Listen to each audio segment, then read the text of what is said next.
Well, that was bizarre. We go live, and then it kicks me right off. You disappeared. Yeah, I say the second it went, all right, 1, 2, 3, live, boom, kicked me right off. All right. Anywho, getting into the show, I'm going to reset back up here. Okay.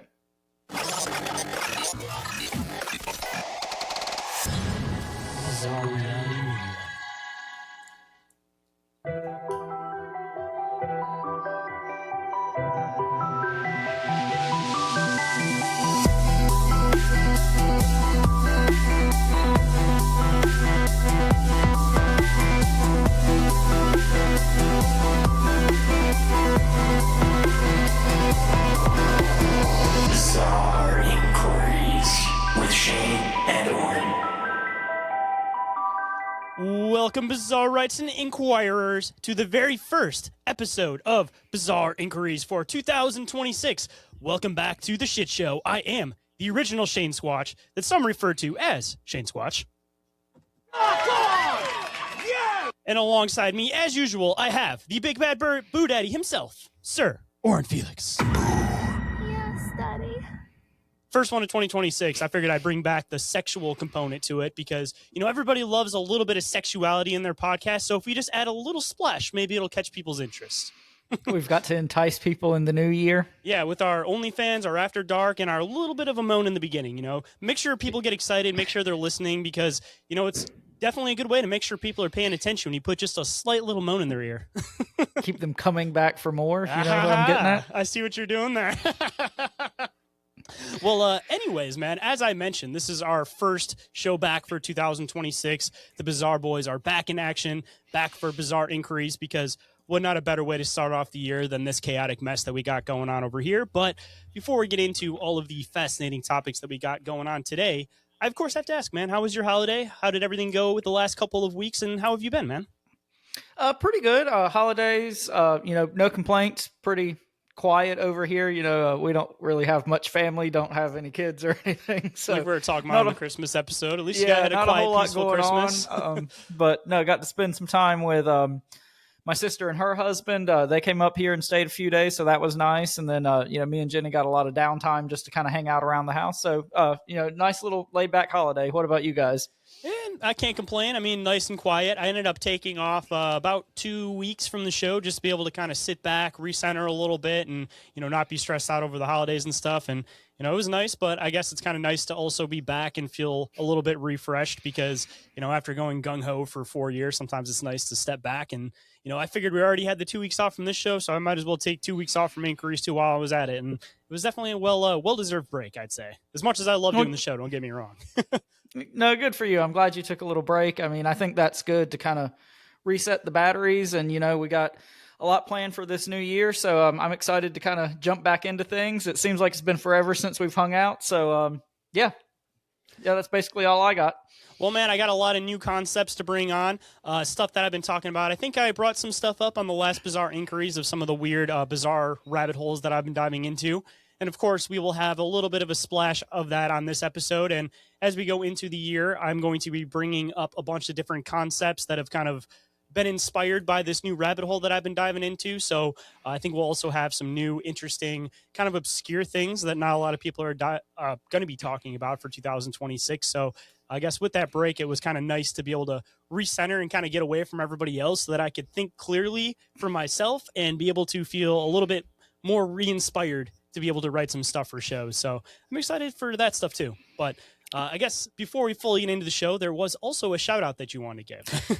Yeah, so over the holidays, I got an awesome package from my buddy Nelson with Flavors of the Forest. If you guys have listened to a lot of different podcasts in the community, you've probably heard about his products before. But again, it's called Flavors of the Forest, and it's raw garlic dust.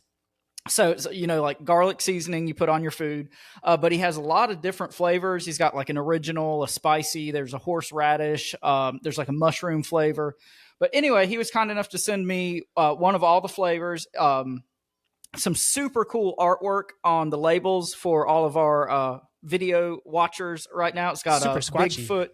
Yeah, it's got Bigfoot on all of them, and like the background is different with what Bigfoot's doing for the different flavors. But huge shout out to Nelson. This stuff is awesome. You guys should definitely check it out. I think you can buy it just off the internet. So just Flavors of the Forest. If you Google that, it should at least point you in the right direction. But yeah, huge shout out to him, and you guys definitely go check it out. Or any cryptic convention. I do see that guy pop around some cryptic conventions. So if you are one of the people that go around that circuit, then you'll probably find him there. And definitely recommend going and checking out his stuff and having a conversation with him, because I'm sure he probably has some squatchy, interesting stories to tell, possibly. Because I feel like most people that are inspired by a specific cryptid for their logo probably have had an experience with it. So maybe he's had one. I don't know. Maybe you should go up and ask him. Yeah, I actually met him a couple years ago at Encounter Quest, which is kind of the cryptid paranormal convention held here in North Carolina. He was staying at the same hotel with us and like the Cryptids of the Corn guys. So we kind of hit it off and hung out all weekend. So yeah, super cool guy, super good products. Definitely go check it out. Well, I guess that can bring us into our first topic for today. And as I had mentioned, I wanted to dive back into some of the weird rabbit hole that I've been going into lately. And for anybody that listened to the last episode of Bizarre Inquiries, we started kind of diving into this idea of like 4D reality, how exactly it might be perceived, how exactly you might be able to kind of conceive this in your mind. So for this one, I was kind of getting into the switched effect of what would perception be from a 4D being seeing a 3D being, for example. And I know that there's probably going to be some stuff to discuss in this, but I ended up coming across an article that kind of dives into this that comes from medium.com. And it is titled, How a Fourth Dimensional Being Might Look and Behave. So we're going to hop into this. And of course, Orin, if you want to interrupt at any point, I want all of your thoughts and opinions on this, because this is intended to be very philosophical. So I really want to get your thoughts on this one. So all right, hopping right in. A being from the fourth spatial dimension would have a completely different existence from us, much like we are different from flat 2D beings. To understand what it might look like, let's break it down logically. 1. Understanding a 4D being structure. A. How it could appear to us from the 3D perspective. Since we live in a 3D world, we can only perceive slices of a 4D being, just as a 2D being would only see slices of a 3D creature. A 4D being could appear as changing, morphing shape, constantly transforming as different parts of its body enter and exit our 3D space. Imagine a human being moving through a 2D world. A flat creature would only see sections, first fingers, then a palm, then hands, then chest, etc. If a 4D being moved through our world, we might see floating body parts appearing and vanishing unpredictably. And do you have any thoughts on this one? Because I already have some stuff I want to throw at you. I'm sure we're going a lot of the same places with this, but kind of what it reminded me of is, not only a lot of like poltergeist and haunting type cases where people will see just, like a disembodied hand or something like that. Again, I'm going to pimp it out again. I haven't talked about it in a couple weeks. The Where the Footprints Ends book, they have a whole section about how these like disembodied, like Bigfoot, hairy type hands appear in some kind of stranger Bigfoot encounters. So, I mean, just a lot to unpack there. And I think it makes a lot of sense with things we talk about on the show as far as if these cryptids or, ghosts or demons or whatever you want to call them really are these extra dimensional beings, how they would behave and how we would perceive them in our reality. And I think that makes a lot of sense with those type ideas. See, I want to throw this at you, and I think I threw it on the last one. Did I mention the whole idea about Dennis Rader talking about the idea of cubing? I think so, yeah. So Dennis Rader, for anybody that's not familiar, serial killer, BTK, but he talks about this whole idea of his personality, where he basically says that he sees himself as like a cube. And at each individual time, he shows one side of the cube. That doesn't mean that he's not all of those things. It just means that people are only able to perceive whatever side of the cube that he is showing to them. Now, bring this concept into this 4D reality, and you start getting into our whole concept that we always talk about with the others, that, we're looking at Bigfoot, we're looking at Mothman, we're looking at all of these different types of creatures. Is it possible, again, that all of these creatures aren't necessarily different things, but rather if we are interacting with four-dimensional beings, it's whatever side of that fourth dimensional being it chooses to show at that specific time. So it's almost like all of these things are coming from the same place. They are the same thing. And it's a hard thing to perceive because they look like they're so vastly different. But if you're looking at something from a higher dimensional understanding, an alien, a Bigfoot, they look like they're two completely different things, but it might just be two different perspectives of the same entity, possibly. And you know what that reminds me of, and especially like the whole cubing concept that you were talking about, like the kind of biblical accounts of angels, where like it'll have a lion's head and then a human head and then like an eagle's head or whatever. Like I'm not a Bible scholar, so don't quote me on any of that, but I know the concept I'm referring to here. And that sounds very much like this cubing idea of, okay, it's all these things at one time, but it's only presenting itself as one of these creatures or entities at any given moment in time. Now, make it even weirder here. Last time we talked about the idea of the Tesseract, right? Where it's the cube that rotates inside of the cube. Now, this is going to be a hard thing to bend your mind around, but take the concept of cubing and now turn that into a fourth dimensional concept where you have the Tesseract, but of cubing, where the sides are always constantly changing and shifting. So even one stagnant image that we might perceive as a stagnant image isn't necessarily a stagnant image. It could possibly always be shifting and morphing because we're not looking at it from that same correct perspective. Because, if we're looking at this cubing concept as looking at one side, again, think about it more from possibly like the Tesseract concept, where each of those sides are still constantly changing. Yeah, no, I think that's a great point. And, like we talked about on last month's show when we were talking about these kind of concepts, all this is basically just us speculating. Like, we really have no idea how all these things would behave and present themselves and how we would perceive them. So, I mean, like we talked about before, I think, just how we know that time is so much stranger than we're led to believe. I think, whatever we're talking about here, we're just scratching the very, very tip of the iceberg. And whatever we can comprehend, it's probably something even way weirder than that. I'm sure that I want to make sure we hop back in and keep reading here, but I want to throw in this weird concept: the perspective of a fourth dimensional being looking at us.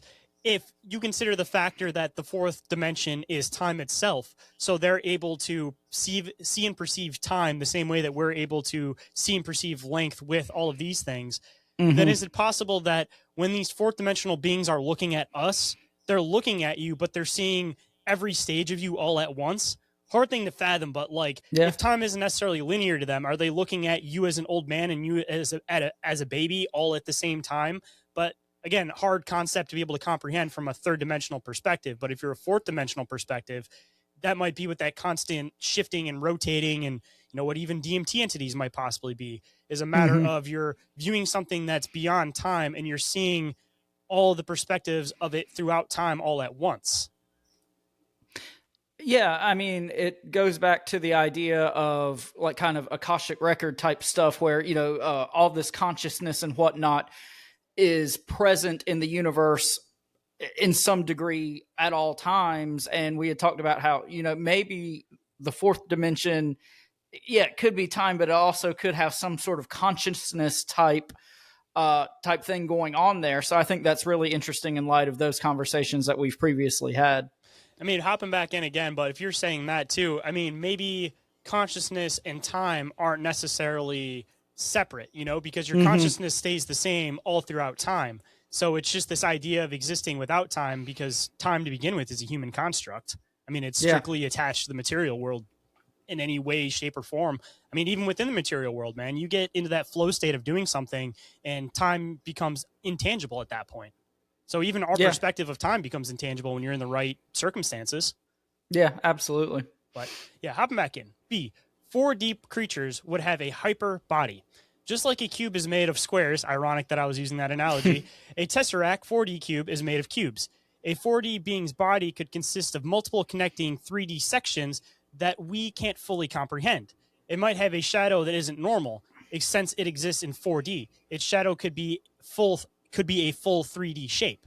And if that is true, then is it possible that the 2D reality is simply like our shadows? And this, again, starts getting into some occult philosophy, but like the 2D could literally be our shadows. Like that could be that other reality. Weird thing to think about, that it could literally be that close, but you don't realize that you're affecting this reality with every motion that you make. Like, weird thing to think about.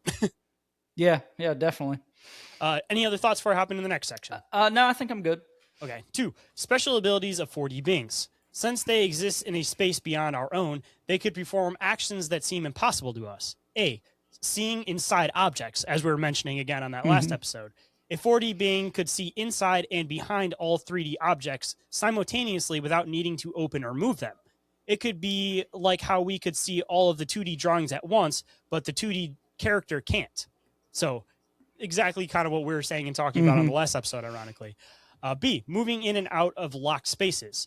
Just like we can lift a 2D object off a sheet of paper, a 4D being could step out of our world and back in somewhere else. This means it could appear inside a locked room without using a door.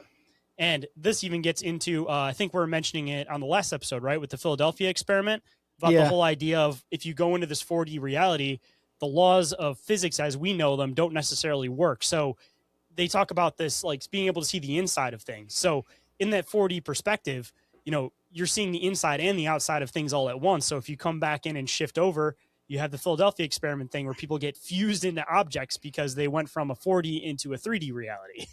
Yeah, I think that's super interesting and kind of makes a lot of sense if you're willing to, you know, kind of entertain these ideas. Dude, I love this type of stuff. Just like the thought experiment of just bending your mind into different methods of thinking. Like, even if you don't necessarily fully believe the concept, just being able to put yourself in that position is just an interesting thought experiment, you know? Yeah, for sure. C, shape-shifting or disappearing parts of its body. If a 4D being decided to rotate in the fourth dimension, parts of its body might vanish and reappear from our perspective. Imagine a human sticking out their finger through a 2D plane. The 2D being might only see disconnected circles floating, which gets into, again, what you were saying about the biblical angels concept with the rotating eyes and all that stuff. So shape shifting and, you know, kind of phasing in and out of reality. And that kind of gets back to like cryptids and Bigfoot and, you know, disappearing trails of footprints and things like that. So, this, I think, this point specifically is like right in line with a lot of cryptids and, you know, high strangeness type encounters. I mean, this could definitely explain a lot of like religious experiences too, because if you're dealing with fourth dimensional beings that essentially are able to step out and see time and events from a different linear perspective than what you can see, you know, some of these experiences through time of people hearing these disembodied voices or hearing these things that are telling them events that happen before they happen. This could literally be reflections of these 4D beings, but people trying to tell it from a different perspective. Perfect example of this. I'm brain farting on his name. The guy that we had on recently who got the lottery numbers from that thing with his phone. Oh, yeah. I'm brain farting on his name too, but I know exactly who you're talking about. We'll give a temporary pause. I want to make sure I give him a proper shout out because, I was talking to him for a long time and then he just like popped off for a second. Gary Arnold. There he is. Yeah. Gary Arnold. So if anybody wants to go back and listen to that episode, he basically found this ability to be able to communicate with something where they can tell him events before they're able to happen. And in turn from this, he ended up winning the lottery numbers twice. So if you're dealing with fourth dimensional beings, not necessarily good or bad, not necessarily evil, kind of like we were mentioning when we had him on the show, but being able to see events that are happening in the future is just part of their normal anatomy, their normal way that their reality works. So these things that look like miraculous intervention or something godlike talking to you could simply just be a being that's one stage up that's looking at things from a different perspective, and it's just a normal, typical ability that they have. Like, again, prime example, Gary Arnold's full experience. Well, and, you know, how many things have we talked about on the show that, like, the line between a religious experience or a UFO abduction or a cryptid encounter, like, all those get really blurry when you really get down to it.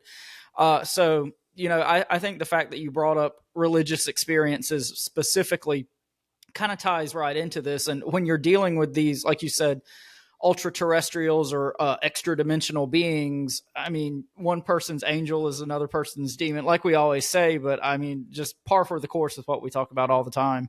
I mean, I know this is going to sound absolutely blasphemous, but if you take into consideration the idea of fourth dimensional beings and that whole ability of being able to see and comprehend from the inside, then the virgin birth doesn't seem as miraculous. You know what I mean? Like, if there's the ability that fourth dimensional beings can interact with the inside of things without them having that comprehension of them doing that, then it doesn't seem out of the question that a fourth dimensional being would be able to impregnate a third dimensional being without actually having third dimensional physical intercourse.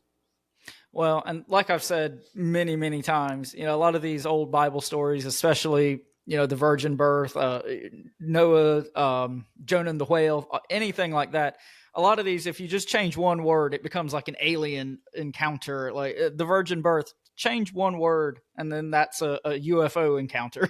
I'm So, pretty convinced that fourth dimensional beings, UFOs, like all this stuff we've been talking about on the show since the beginning, I feel like it's all coming from the same source and it's all the same things, And I keep coming back to this fourth dimensional matrix type perspective on things. And no matter how much I steer away from it, man, like there's a reason why my mind keeps pulling back. Like there's got to be something to it, yeah, There's a reason I why definitely all of agree. this ancient occult philosophy is now linking with modern day, like theoretical science. Like, how would they have understood these concepts unless it was something they were talking about symbolically and not literally when you're looking at ancient texts for a lot of this stuff? Yeah, for sure. All right, hopping into the next part. 3, what would a 4D being's physically look like? A, if I were a living creature, it might be a shifting liquid-like body because its form is constantly moving through 3D space. Its skin or surface might not be static. It could have cubes within cubes or other shapes we can't visualize. It might have multiple heads or limbs appearing and disappearing as it moves in and out of our space. And again, going back into the whole concept of what you were saying with angels with all the different heads and all that stuff. Yep. B, if it were not humanoid, it could look like a transparent, ever-changing shape that looks like a glitch as it moves.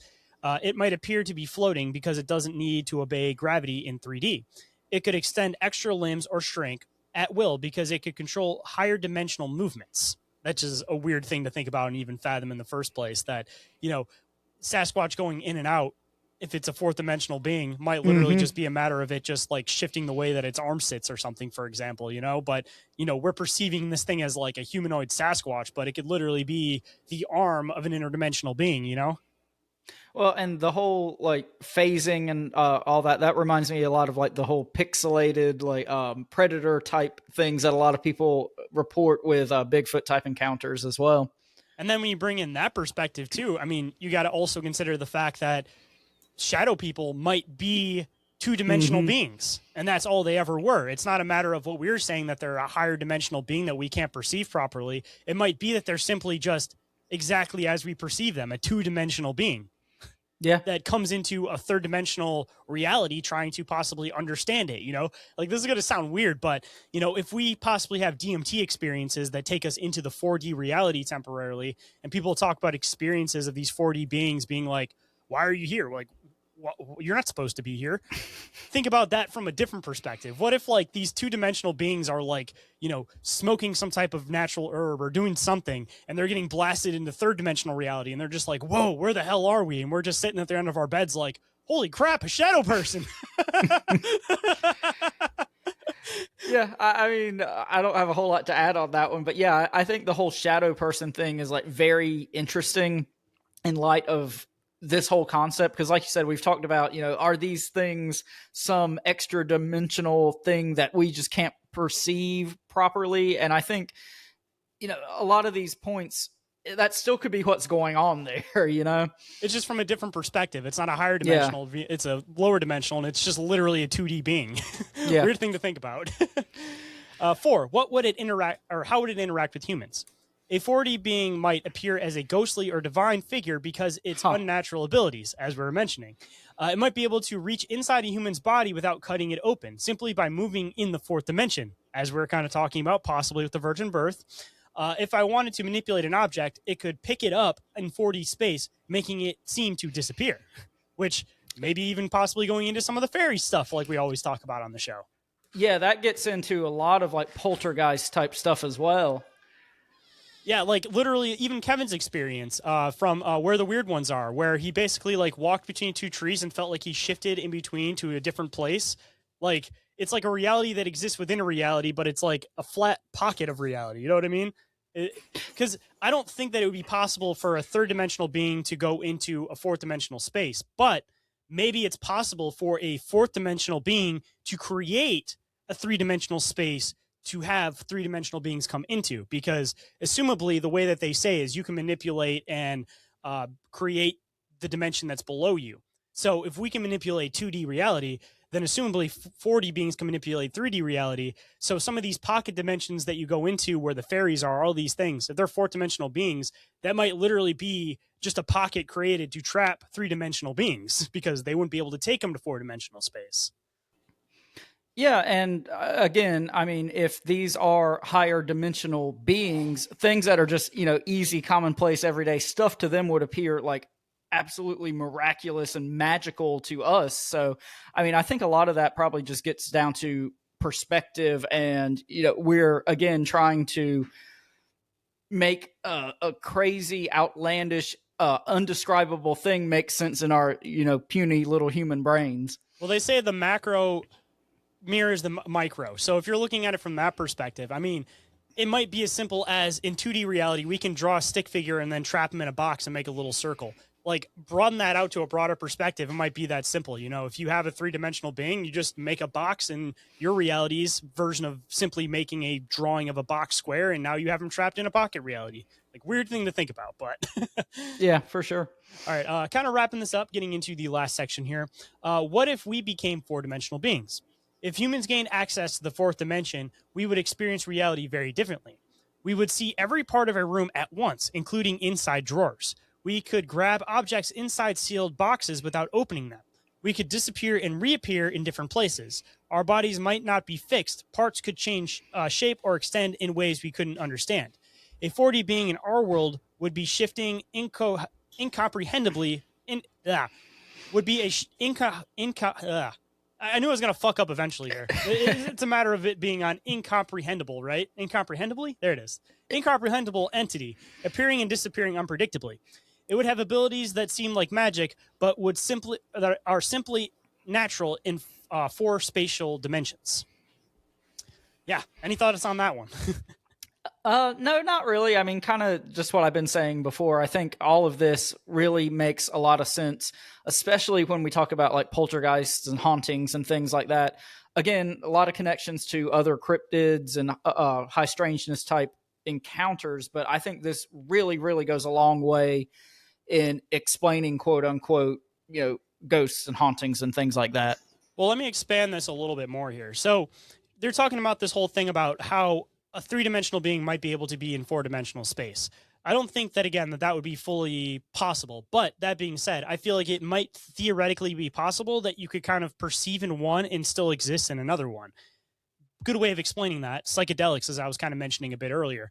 I'm sure that almost anybody that's had experiences with psychedelics, you've had these like weird experiences, such as one that I used to always do with my friends that we found fascinating was we would sit in the room facing one direction with our eyes covered, and then the other person would sit behind us and put fingers up. They wouldn't say anything. They wouldn't do anything. They just put up numbers.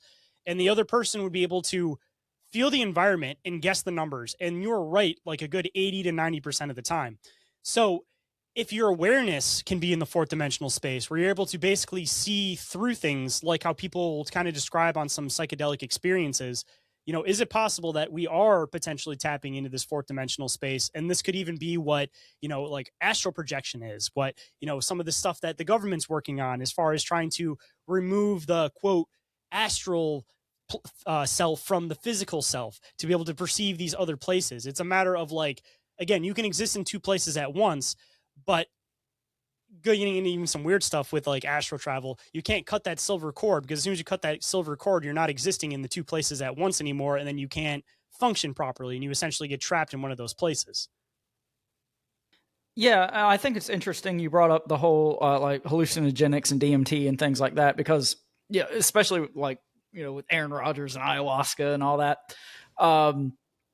People have talked about a lot recently about how, these type of tools can be used to open consciousness and ascend to, higher planes of being and whatnot. Like, what if you're just using that as kind of like a gateway or a wormhole to access briefly this other dimension? And what if it's not, this hallucinogenic, all in your head reality or realm, but you're actually like in some weird way truly accessing this fourth dimension that you're talking about? That's even getting into the whole concept that the brain is an antenna and not necessarily where consciousness comes from. So if you're able to quote amplify your vibration, you're able to see into a different space. So if that is true, then maybe when you're having these psychedelic experiences, it's not so much that you're, imagining the stuff in your head, but rather that you're tuning your antenna to a different frequency, almost the same way as you change a channel on like a radio or a TV. Yeah, I mean, I think it's just all about perspective and how you look at it. And all these things, like we talk about all the time, we're probably all talking about the same thing roughly here. We're just like kind of wording it a little bit differently. But yeah, whether, we're truly accessing another dimension or another plane or another time period or whatever, I think we're largely all doing the same thing here and talking about the same thing. It's just kind of the particulars you want to put on it, Yeah, it all essentially gets into theoretical science and symbolism, because this seems to be a concept that exists in the ancient occult. It exists in New Age science.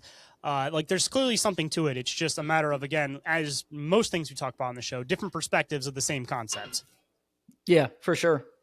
Well, man, I guess that is a good spot to put a pin on this, and this will be some weird stuff that we will definitely be covering in some future episodes, because I've been kind of on a weird rabbit hole. So I'm going to piece by piece kind of put this stuff together. One of the first things that I'm going to be putting an episode together on, kind of starting to cover this topic, is terminal lucidity. So for anybody that's familiar with that, it's a pretty interesting concept that kind of links in with some of this stuff. But like I said, let's put a pin in it for now and move on to what Orin's got over there.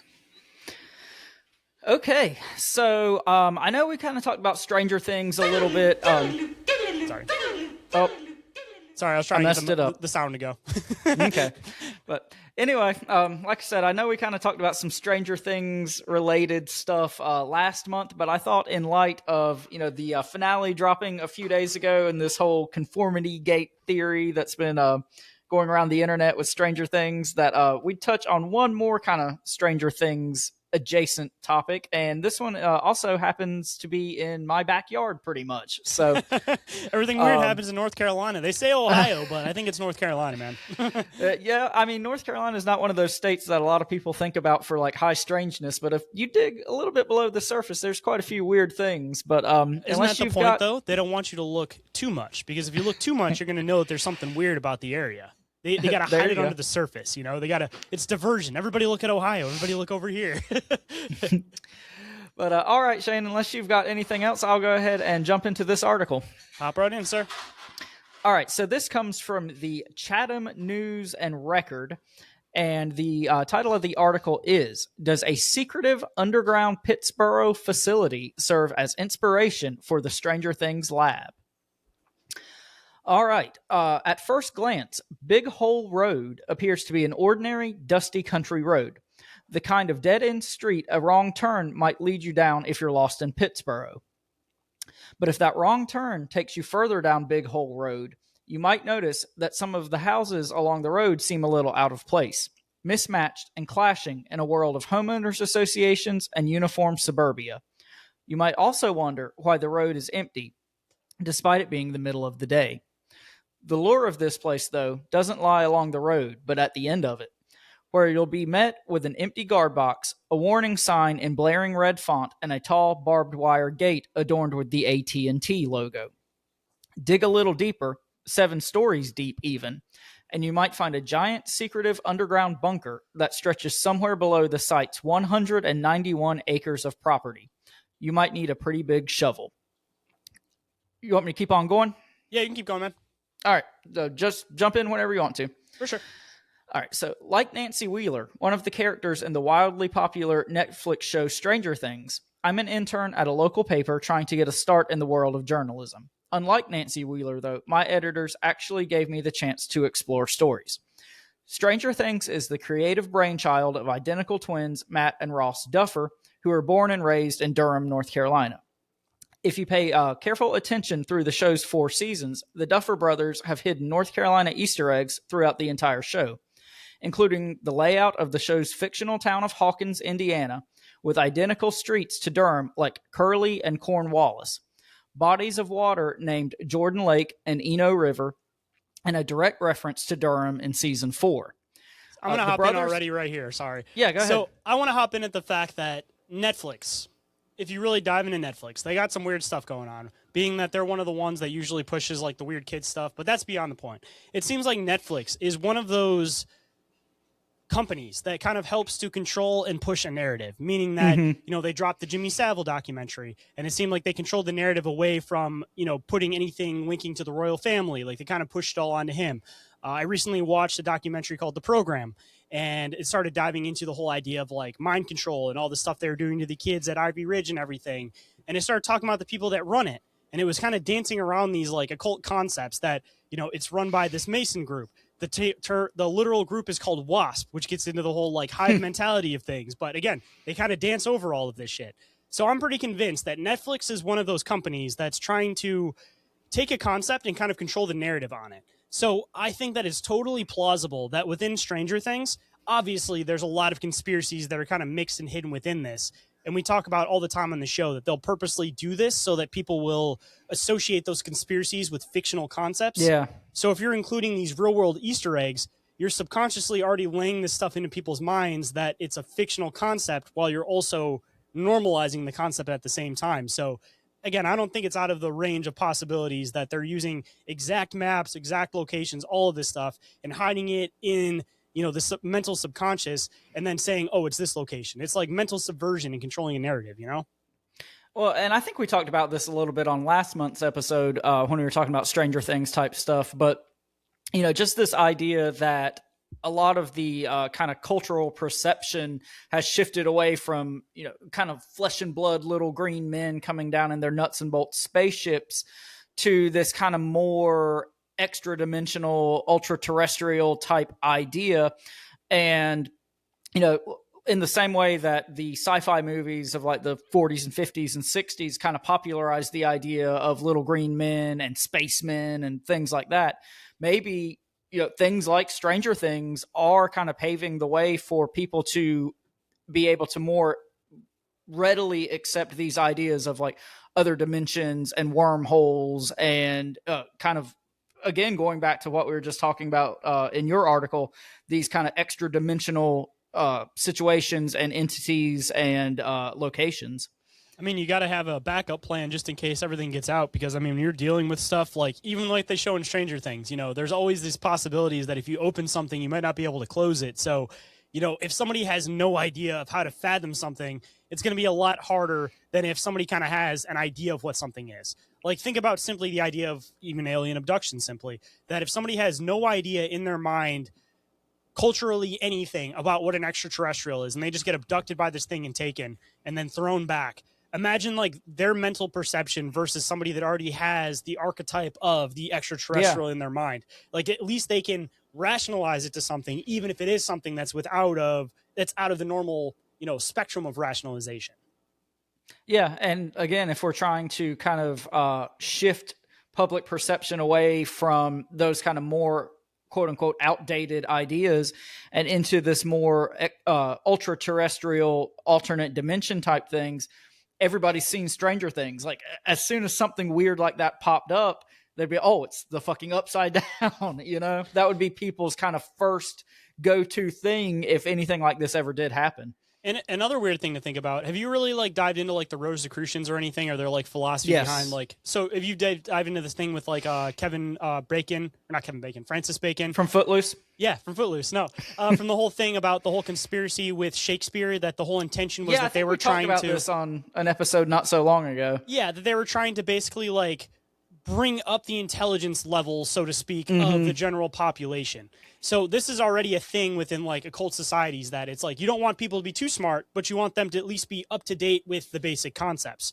So if you're already looking at this happening, back in those days where people are using Shakespeare and using theater, which was the main form of entertainment at the time, to try to normalize and also kind of expand people's awareness of different concepts, then if you reflect that to present day society, what not a better place to do that than Stranger Things, for example? Because I know this is going to be a terrible analogy, but if you're looking at it from the perception of modern day society, what Shakespeare was to the people then is what Stranger Things is to people now. It's the common conception that everybody knows what it is and everybody's familiar with it. Yep. And it also, in a simplified way, brings people's perception into a possibly more, I don't want to say educated, but a little bit more educated on astrophysics type concepts.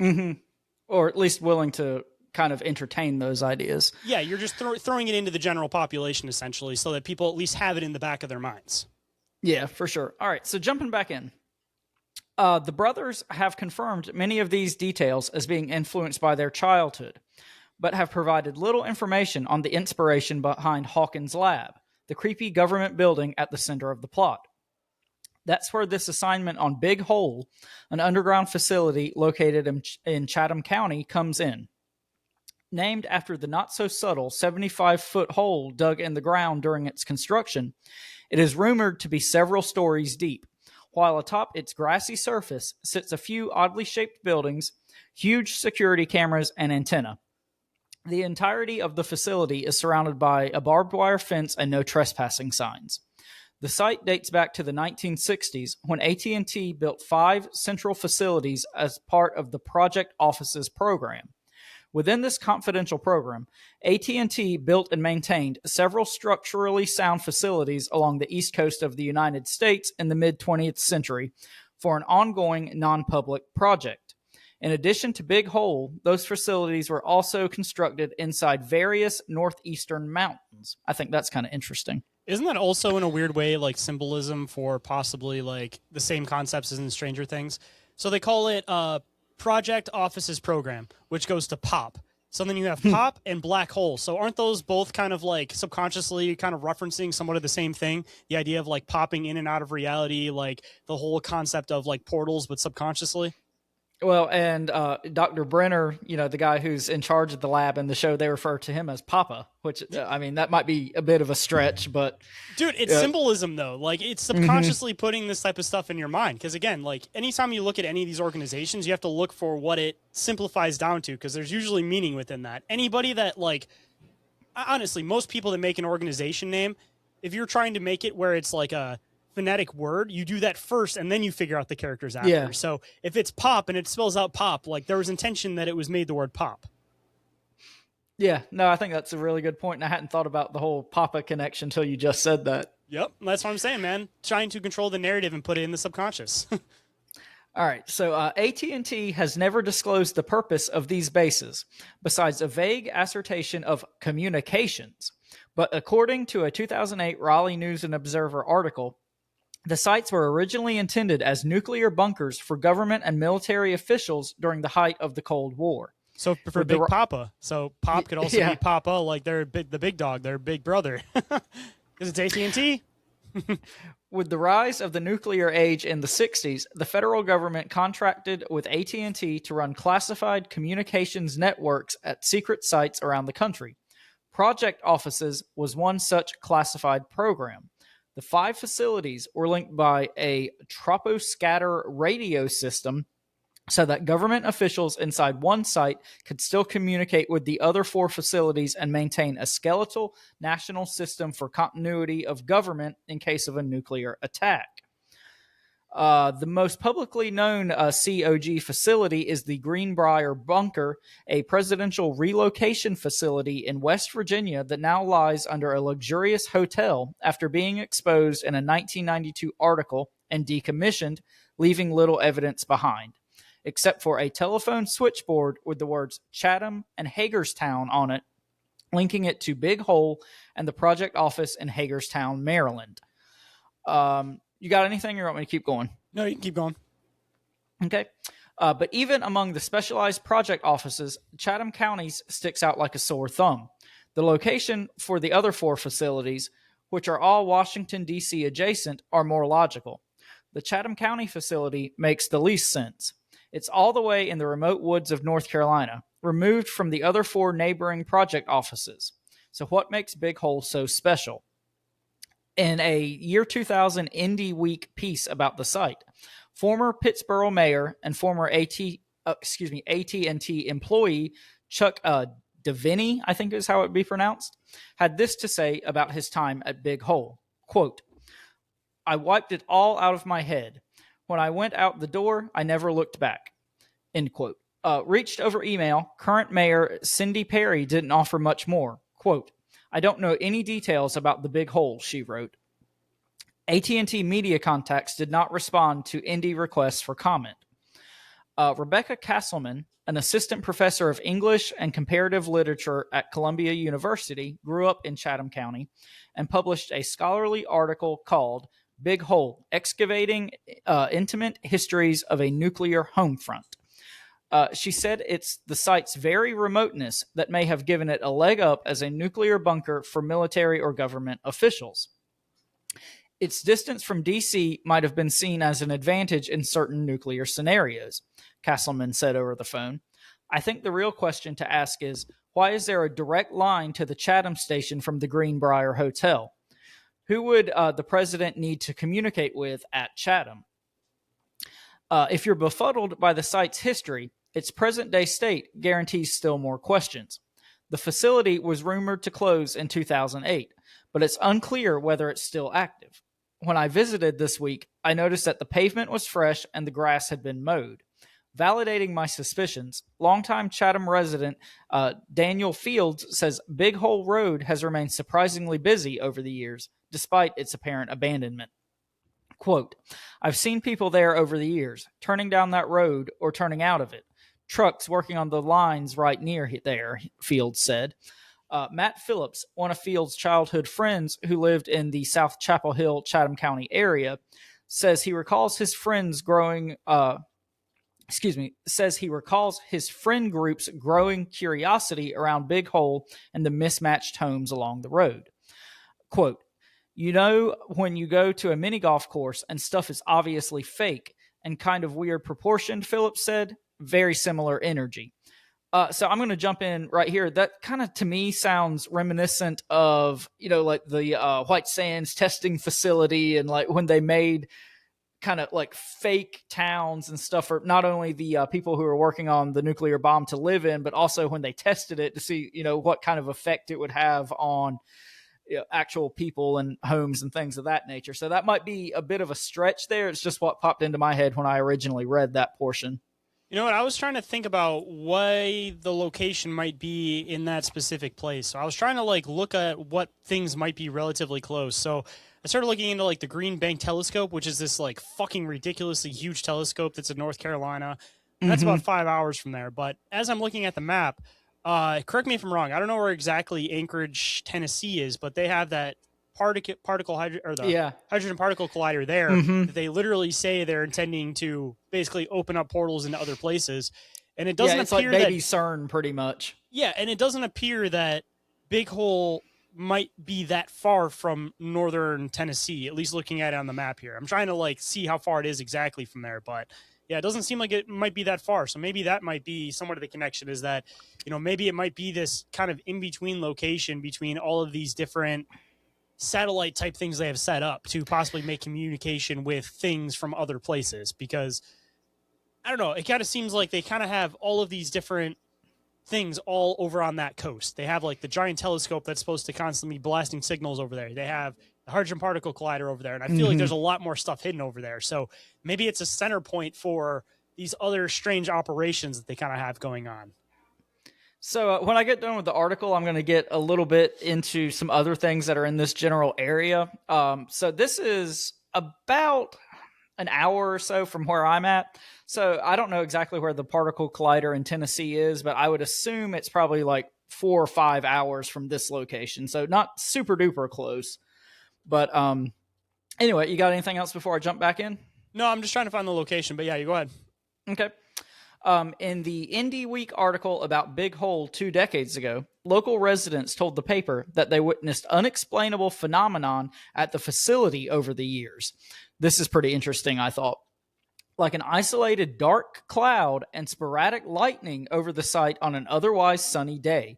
Stories like these have given rise to conspiracies about paranormal activity and extraterrestrial communication, which were only expanded on a decade later when Fields said he heard a story about a truck with a Roswell tag parked in the driveway off Big Hole Road. So again, going back to particle colliders and things like that, I mean, I'm sure you've all heard the story about people seeing these weird anomalies in the sky over CERN and looking like portals were opening up and strange lightning and clouds and things like that. So kind of a weird connection there. By the way, I just looked it up, and it is in Oak Ridge, Tennessee, and it is also about 5 hours, which I don't know. Maybe that's the synchronicity, something weird, but it's exactly 5 hours and 40 minutes from Oak Ridge, which is where the particle collider is, and it's also 5 hours and 40 minutes away from the Green Bank Telescope, which is in West Virginia. So I don't know. Maybe 5 hour radius. I feel like there might be a lot more weird things that are within like that radius, because also if you look at it on a map, kind of weird. It's like almost like a straight shot in both directions if you take like the freeway. Like looking at the map, like there's very minimal turns going that whole 5 hours straight down to this location from both of those locations, which also have weird connections with trying to communicate with things that are from other places.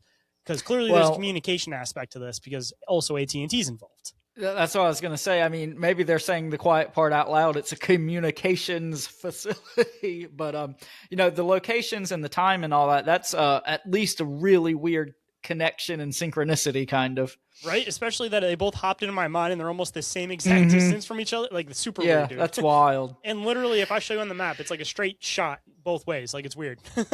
All right. So jumping back in.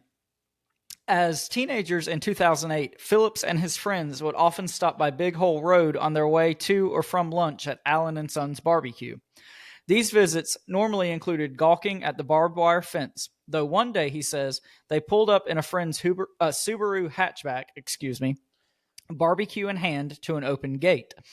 Phillips says the facility appeared to be transitioning to new ownership, as people inside the fence were unloading items out of the ground entrance and cars were driving in and out of the gate, an opportunity his friends took to drive in. We drove into the little parking circle, and I had the distinct feeling that everybody who was there clocked our car, saw it drive in and be like a civilian car full of teenagers, and looked directly at us, Phillips said. All of the people involved kind of mentally went, oh shit, code red, there are people here who shouldn't be here, and watched us make the loop, at which point, I remember freaking out and being like, we gotta go right now. When you drive up, you see that field that's open at the top, and there was a separate time when I saw a bunch of folks in white lab coats with clipboards walking around, Phillips said. I mean, it could have been out of any movie, and I just remember thinking specifically, this doesn't seem like it has anything to do with communication. Well, it depends on what kind of communication you're talking about. Yeah, exactly. Communication with other beings. Dun, yes. Dun. Over a decade later, in trying to glean information from locals, I found that this level of secrecy hasn't changed. When I asked one worker at a nearby store what he knows about Big Hole, he cut me off mid-sentence. We don't talk about that. Adding that though he had once done a construction job for the facility and he descended 2 stories deep, he'd had to undergo a background check and sign an NDA about his time on site. Driving along Big Hole Road, I hopped out of the car and asked one neighbor if she knew anything about the facility. Her answer was automatic. We don't know anything. AT&T sold it years ago. That's all we know. But the giant AT&T logo on the front gate says otherwise. Is Big Hole just that? A big empty hole left with only the dust of 20th century history under its surface? Or is it still a hive of technology and secret government affairs operating under the facade of a decommissioned facility? I want to throw this in here real quick. Yeah, go ahead. So, talking about the NDAs and all that kind of shit they make you sign to work in certain buildings. So, obviously, I can't say exactly who this was, but this was when I was working as a laborer, probably like 5 or 6 years ago, I'd say now. But anyways, we had one of the other like construction guys come in, and we're just talking about conspiracies, all this type of stuff, talking about like government surveillance, blah, blah, blah, blah, blah. So we got into this whole thing where he was like, hey, I'm not supposed to tell anybody this. They made me sign an NDA to go in and work on this building. But he's like, man, I went into one of the AT&T buildings, and they had me go down to a couple different stories down, like into like the basement levels. And he said one of the main rooms I ended up walking into was I walked through this room, and he said the entire room was lined with monitors, and all the different monitors were watching different things. Like here's a traffic cam, here's a cam at a grocery store, here's this, here's that, just all these different random cameras. And he said that there wasn't anybody in the room, but this whole room was like a monitoring room. And then he walked through it into this other place where it was like the office that he was supposed to work on. But he said that like even within that floor, it was weird. It was like he went down on the floor from the elevator, opened the elevator door. There was this room and went into one single office, and that was the whole floor. Like super fucking weird shit. And they made him sign an NDA just to be able to go down there and look at that stuff. But why, again, does AT&T need a room that's covered in cameras that are just random cameras, like traffic cameras, grocery store cameras. Like, that's weird, right? Well, it sounds to me like the government is using AT&T as a front for a lot of weird shit at the very least. It makes you wonder, though, man. You got to sign contracts to be part of these like phone companies. It makes you wonder, like, what potentially you could be signing that, you know, maybe in the court of law, like, they don't disclose your information, but within the fine print of that, there might be something that's basically saying that they're allowed to view your information, but they can't save your information or give anybody your information, so to speak. Like, there's probably got to be a loophole or something hidden in there somewhere. Well, and we know about like government contracts with, the military and weapons and things like that. So why would we not think the government would, have contracts with these civilian companies for, other kinds of military reasons, whether that be surveillance or spying or whatever? Private companies don't go by the same regulations as government companies do. So it's easier to do things within private companies. So if you have this private company that is essentially the communication for the country, because I mean, you break down these companies and they're owned by like 2 companies now. You have like Verizon, AT&T, and then maybe one other one. So talk about a powerful thing to align with is the one who's able to control all the communication, cell phone communication for the entire country. Like, of course, we already had these lines where we saw that like the government was linked in with Facebook. The government was linked in with Instagram, with all these different tech companies. Why do you think it was any different for the telecommunication companies? Before the social media became the main means of communication, everybody's main means of communication was phone companies. I mean, it still is to a certain extent. So, well, and maybe at that point, these phone companies transitioned into some other role, Exactly. And like I said, it's hidden in the fine print that, maybe they can't disclose the information publicly, but that doesn't mean that they can't view the information privately. Yeah. No, I think that's a really good point. All right. So jumping back in, the Duffer Brothers may have once asked themselves the exact same questions. It's well known to Stranger Things lovers that the experiments that were done on the children in Hawkins' lab are based on the real CIA project in 1953 called MK-Ultra, which aimed to develop mind control techniques that could be used against Russia in the Cold War. Of course, this dark bit of American history matches up well with Eleven's telekinetic powers and Dr. Brenner's use of her as a weapon, as well as Season 3's plot of a Russian invasion in Hawkins. But despite the Duffer Brothers' transparency about what inspired Brenner's experiments, there is little information on how they dreamed up the lab itself. Could 2 young, curious Duffer Brothers have stumbled upon Big Hole growing up or read about it and became fascinated with its mystery and conspiracy? Although the Duffer Brothers were unable to provide a comment for this story, the directors have confirmed that they had an obsession with film from an early age, and Phillips says Big Hole is most often explored by people who don't live right next door. I think that specifically that area has kind of been knowingly avoided by people that live in North Chatham, just because it seems like there's nothing good that can come from that, Phillips said. So I can see why the Duffers would have had that as some sort of exploration point, especially in a TV show that already has so much local respect. Just as the show's fictional Jordan Lake is proximal to Hawkins' lab, Jordan Lake is in the backyard of Big Hole. The facilities in both Hawkins and Chatham are secretive, and despite some curious teenagers poking around, most people in the surrounding towns tend to steer clear of them. But the biggest difference is that while Stranger Things allows us to uncover some of the answers behind the lab's mysteries one season at a time, Big Hole's gates remained up and its facility remains thus far impenetrable. Stranger Things, inspiration or not, Phillips says that the conspiracies and eeriness surrounding Big Hole were easy to believe as a bored teenager. But even into adulthood, as someone who is level-headed and not often gullible, he said his feeling of apprehension hasn't diminished. As I got into the world as an adult and talked to more locals about it, I think everybody has that similar sense of ick about it, Phillips said. I don't think that it's unjustified, and I don't think it would happen unless there was something significant to pay attention to out there. Castleman has a broader and blunter take on what the facility represents. I think it's really imperative for us to understand the space that military infrastructure occupies in our landscape, she said. One of the things that knowing the existence of this site can do for the community around Big Hole is invite us to ask questions about its use and to become aware of the fact that the federal government and corporations occupy space in our community which isn't always known to us. Dun dun dun. Dun dun dun. So an example of art imitating reality, or is it reality imitating art? That is a question here.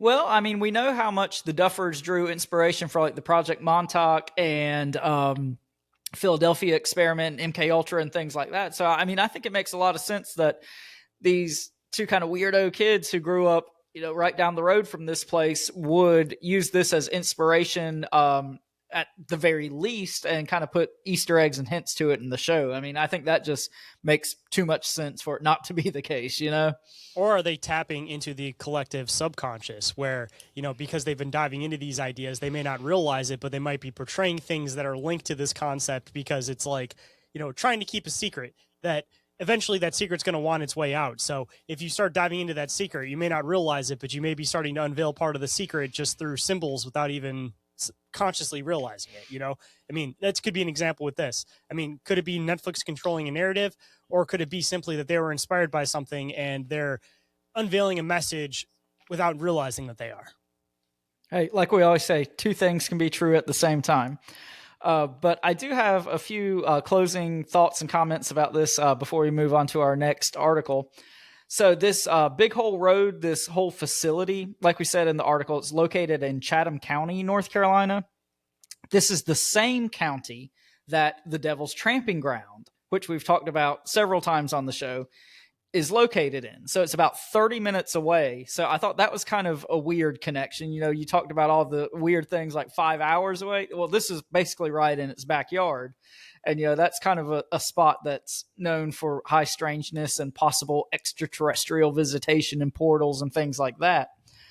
Also, as the article mentioned, this lake called Jordan Lake, it's this man-made reservoir, and it like backs right up to this facility. And on the other side of this lake is a nuclear facility called the Sharon Harris, nuclear power plant. So here we go. Man-made lakes. We talk all the time about, the high strangeness associated with man-made lakes and man-made bodies of water. And you've got a nuclear facility right there in its backyard. So a lot to unpack in this general area. Well, man, you got to be able to power your weird experiments, right? Especially if you're dealing with things possibly breaking into other realities. I feel like you're going to use a lot of energy for that. So you got to have a nuclear reactor right in your backyard, of course. Yeah, I mean, it probably takes a lot of power to close down the upside down. So, or to close the hole or to open the hole. Heyo.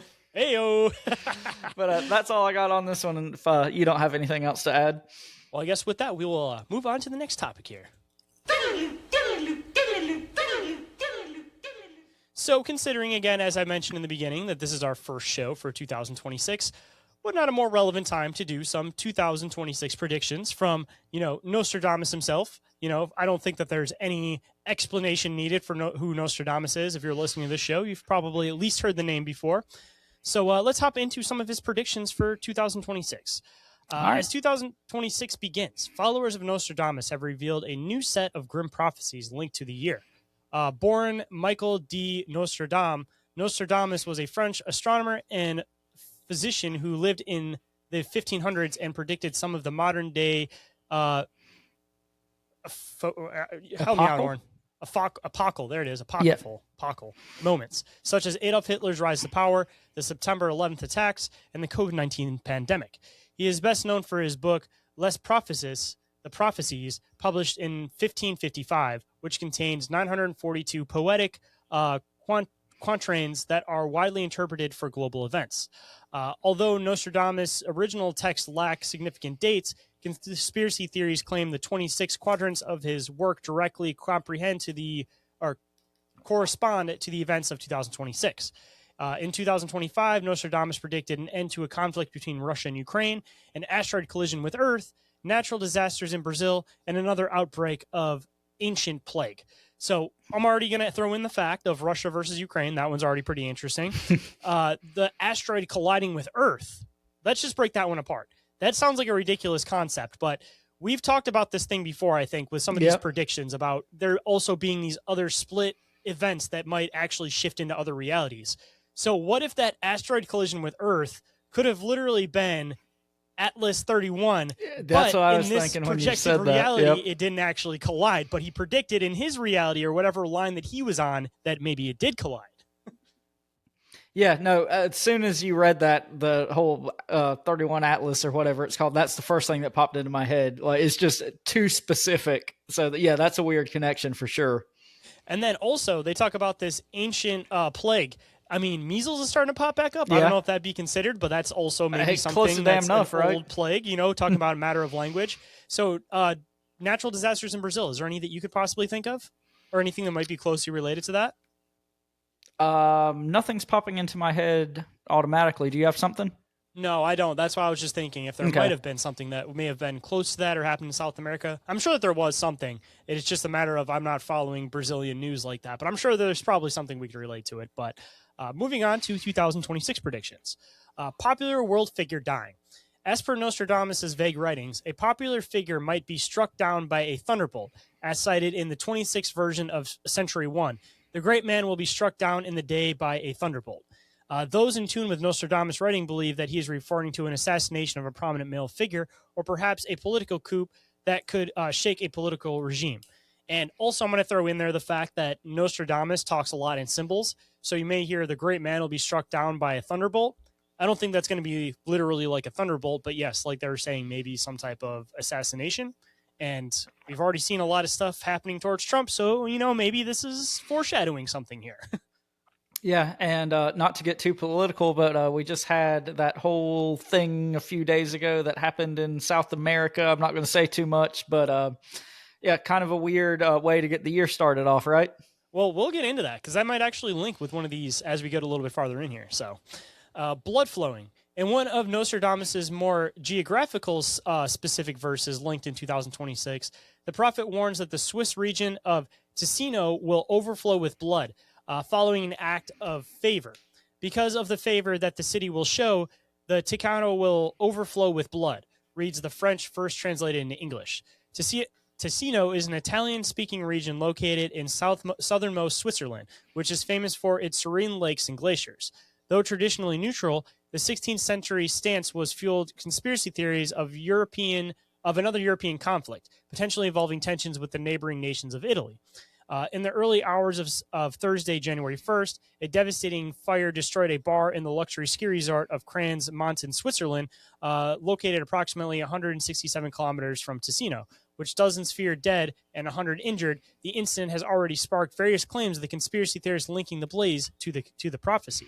And what else that we talk about all the time on the show and have talked about on this episode is in that same general area, Switzerland, the French Alps, that area. It's CERN. So I don't know if there's a connection there, but it always comes back to CERN, right? It may not be as literal in the sense of blood will flow. Think about this. The Swiss banking thing, like that's where a lot of people are washing, keeping their money private at. It's all in the Swiss it's all hidden in Swiss bank accounts and everything. Blood flowing. What if something happens to their financial system and their financial system collapses? So it's almost like the lifeblood of these elite people is flowing. So it'll be a matter of like the banking system breaking down. Like again, what if this is like symbolic for like the Swiss banking system and it being like the lifeblood of a lot of like the world government organizations? Yeah, there's a lot of strange things that go on in that area of the world. So yeah, I think if you look at that a little more broadly and symbolically, I think just pointing out that area of the world is very interesting, especially in light of our current global climate. And especially considering it's always been the neutral zone, but there's a lot of like weird conflict type stuff kind of not happening, but kind of undertoning there. I don't know. Like I said, it's like the lifeblood, man. That'll be weird. It's like the heart of the banking system. So yeah, blood flowing from the heart. The next one, biblical bees. Nostradamus' other major predictions read, the great swarm of bees will arise. By night, the ambush, which has left the social media users confused. Some interpretations suggest that rather the insects ambushing the cities. The bees are connecting to politics and in particular the world leaders. According to the report in New York Post, since the color black is used to refer to a swarming insect in fascists, the totalitarianism regimes would triumph in 2026. This is what I was going to say. Talking about the whole swarming of bees. I refer to this more so as like the hive mentality, meaning that there's going to be some type of like political shift or regime where this hive mentality starts and causes some type of political shift or ambush, which I don't know, man. There's a lot of weird political turmoil going on in a lot of countries, not to get too political, but it almost kind of seems like a hive mind mentality in one specific country could form and cause this ambush in the middle of the night, so to speak. And we've been seeing this a lot politically with the whole like Gen Z internet movement with basically them like overthrowing governments somehow using like social media, dude. There's been like one case of this recently, like weird stuff, man. Hive mentality. Well, just one other kind of oddball thought about that. The bee is traditionally like a symbol for magic and, magicians and wizards and witchcraft and things like that. So just kind of a weird connection too. Like, could we be seeing a time of, what we're going to perceive maybe not as magic, maybe we'll look at it as technology or, something else, but it's really, this time of a magical uprising. It's almost like the mark of the beast concept, like, is another good way of explaining it, that, everybody's going to turn into this hive mind concept, and then they're going to ambush in the middle of the night. It's literally like everybody turning into this and then shifting, like, yeah. But moving into the next one, 7 months Great War. One specific verse: 7 months Great War, people dead through evil, ruin, Iverix the king will not fall, is widely viewed as a reference to a 7th month global conflict. Some believe this quatrain hints at a confrontation between two world leaders who are confident of their victory and refuse to back down. I mean, this could definitely go into the whole Ukraine / Russia thing, because it seems like both leaders are pretty damn confident of the fact that they both don't want to back down. But this could also link in with America, because it seems like the whole like Trump mentality of like never backing down against anything. Like, again, maybe I'm looking at this from a biased perspective as an American, considering that Nostradamus was not an American. But if you're considering the fact that if he's making some of these premonitions, they're probably going to be about the superpowers of the world, I'm going to assume that there's probably going to be a big portion of these that do take place probably in America, and not all of them, but a few of them, or they might be something that's within the consciousness that kind of like happens everywhere, so to speak. You know what I mean? Yeah, I mean, we're just talking about like global conflict in this one, and that one kind of goes without saying. That could be every day of the year as far as we're concerned at this point. There's some global conflict going on all the time. So this is the one that'll link into what you were saying earlier with the stuff with Venezuela. Okay. Naval confrontation. Foice and galleys around 7 ships. A mortal war will be let loose, reads Quintain 726 of Nostradamus' writings, leading to theories that naval conflict was afoot. The naval war may involve China, which has been involved in territorial scuffles in the South China Sea.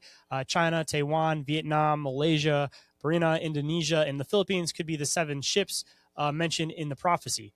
According to reports, Nostradamus' bleak worldview stems from his heavy consumption of the Old Testament and the trauma of losing his wife and young children to illness, primarily the plague.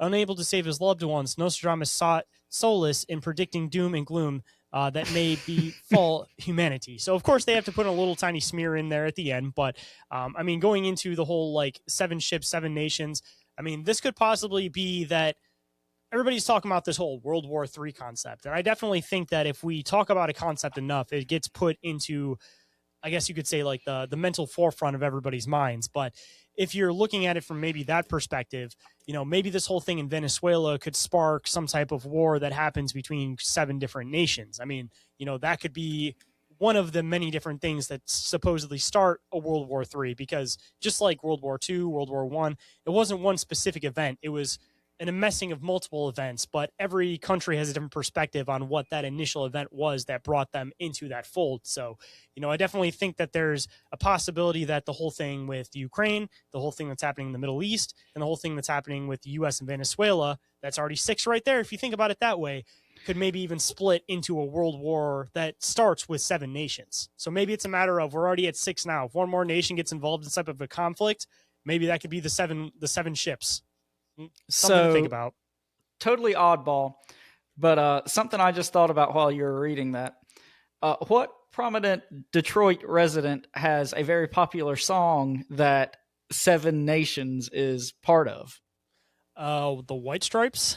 Yes, Jack White of the White Stripes from Detroit. And who played the halftime show at the NFL game on Thanksgiving? Jack White. Jack White. Yeah, so Well- just kind of weird timing again. Like, I'm not going to sit here and say that was like predicting or whatever, but just this whole, when you kept saying Seven Nations, I was like, oh my God, this thing like just happened. So, And not to mention the fact that Jack White is a known occultist. And also, I am so glad that you brought up the NFL because that brings us into our very last prediction for 2026. As we mentioned last year, we got into the Super Bowl predictions. I guess I think that was something that you ended up bringing to the show, right? Where we kind of broke it down for each season and every year. I don't remember exactly. So basically, the whole concept is that the Super Bowl colors that they unveil are the teams before the teams actually get unveiled. So we talked about it last year. Yeah, I do remember us talking about this. Yeah. The Super Bowl logo for this year has been unveiled. So let's get into what these teams could possibly be.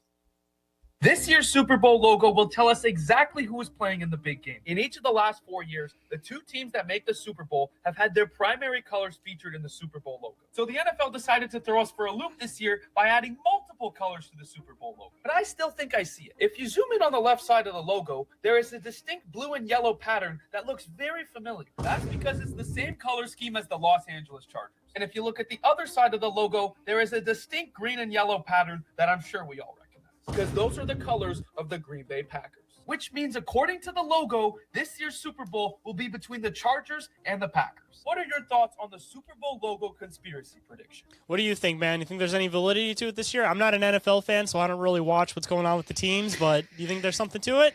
Well, I think, like you said, they kind of threw us for a loop this year because they included every fucking color in the logo. But, you know, the light blue is very prominent in the logo. There's a lot of blue teams in the field this year. We got the Bills. We got, like you said, the Chargers, the Rams. So, I mean, there's a lot of ways you could go with that. I'm not sure how much stock I put in this theory. I think it's fun to think about. But I don't know. We'll see. Maybe about a 6 weeks time, we'll readdress this and see how close this theory was.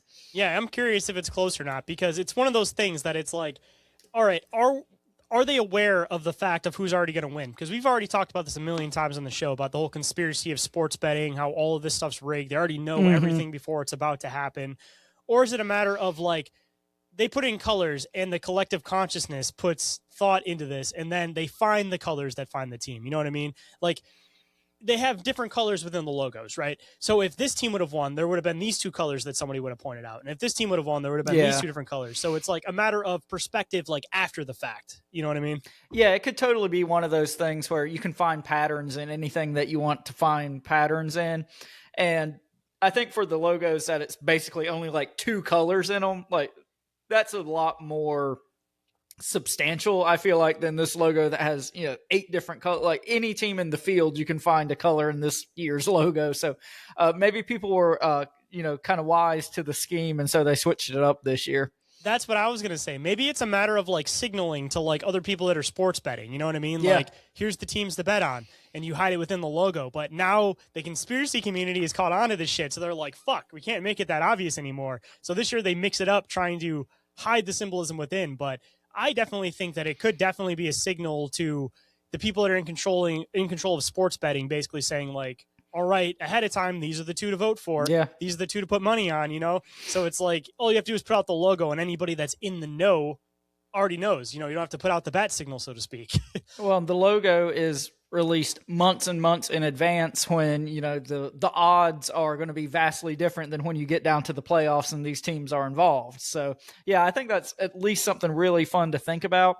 And like we said, in light of all the corruption going on with sports betting and things like that, like, would this surprise anybody at this point if that like ended up being the case? I mean, even beyond a conspiracy, like my best guess and like my gut feeling just tells me that they're using it to basically signal to other people that are in the know about the sports betting. I mean, whether it's true or not, it sounds totally plausible. So. Well, I guess with that kind of wraps up our very first episode coming back for this year. Hopefully you guys enjoyed all of the bizarre stuff that we dived into, and hopefully it sets a good tone going into the upcoming year. And if people want to catch possibly the next episode of this usual monthly shit show, Orin, when is that going to be happening? All right, guys. So our next episode is going to be February the 5th. That's a Thursday. It's going to be roughly 7:15 Eastern time on the Bizarre Reality Media. I got it right that time. Starting off the new year good. Bizarre Reality Media YouTube channel. So you guys be sure to submit questions or articles or anything that you want us to inquire about. And also be sure to join us in the chat. We had a lot of good participation in the chat this week, which is always cool to see. So yeah, you guys definitely catch us on the next one. And if anyone wants to get in touch with us for any reason whatsoever, Shane, tell them how they can do that. First and foremost, depending on which show you're coming in on, you guys can email me at bizarreencounters@outlook.com or inquiriesofourrealitypodcast@outlook.com. Or you guys can also get a hold of us on social media, Instagram, Facebook, and TikTok. You guys can also get a hold of us through the submission forms, which are up at the top of the link trees. And last but not least, you guys could always call or text the Bizarre Reality Media hotline 24/7, and that number is 313-364-1551. And if you happen to miss that, it is available down in the show description. And if you guys out there want to support the show and all the hard work that goes into it, Shane, tell them how they can do that. First, you guys could always go and check out our Patreon with 2 tiers available, ad-free/early access and full access. And there are 7-day free trials available if you guys want to see what it's all about. And you guys can also check out the Bizarre Reality Media merch store with t-shirts starting at the oddly specific and astronomically low price of just $15.68 plus shipping. Woohoo! And if you guys happen to buy a t-shirt, make sure you guys send us a picture of you wearing it, and we will post it on the social media pages and give you a big shout out, because all of you listeners out there could be awesome potential models for us if you guys are willing to do so. And I know times are tough out there, especially with the holiday season just ending, but hopefully everybody will start getting into a better place financially as the tax season rolls around. But if you guys would like to support the show in some other ways, one of the best ways you guys can do that is by leaving a review for the show on any podcatcher you happen to use. And Orin, what's the typical rule for that? 1 and 5 stars only. And with that, you will either get a shout out or get ridiculed, depending on which way you want to spin it. But we'll have fun with it all in the process. And you guys can also follow the show on Instagram and TikTok and Facebook. Just do all the internet things. Y'all know how the internet works. And you guys could also share the show through word of mouth with anybody that you think might listen to the show, friends, enemies, anybody that might be around you, because grassroots support from listeners like you guys is exactly how the show grows. So just like PBS says, thank you. And you guys be sure to catch live shows and all of our video content. And just as a little update on that for anybody that didn't catch it, and I forgot to mention it in the beginning of the episode, I did get rid of the Twitch. I figured that it was just kind of pointless. We didn't really have too much going on over there. So going forward, all of our video content will be on YouTube and be on Rumble, and anything that we're doing live will be specifically on YouTube. So make it a little bit easier, simplified for you guys. Go and check us out on YouTube and Rumble. And every single thing that we mentioned is all available on the link tree, which is available down in that show description. And I have been the one that they refer to as Shane Jones, the original Shane Squatch. And alongside me, I have the one that they refer to as the big bad Boo Daddy himself, Sir Orin Felix. And as I always say at the end of the show, and as I got to remind you going into this new year, always remain and stay bizarre. Bizarre. Bizarre. Man, I don't have anything for this one. Well, I completely got blank.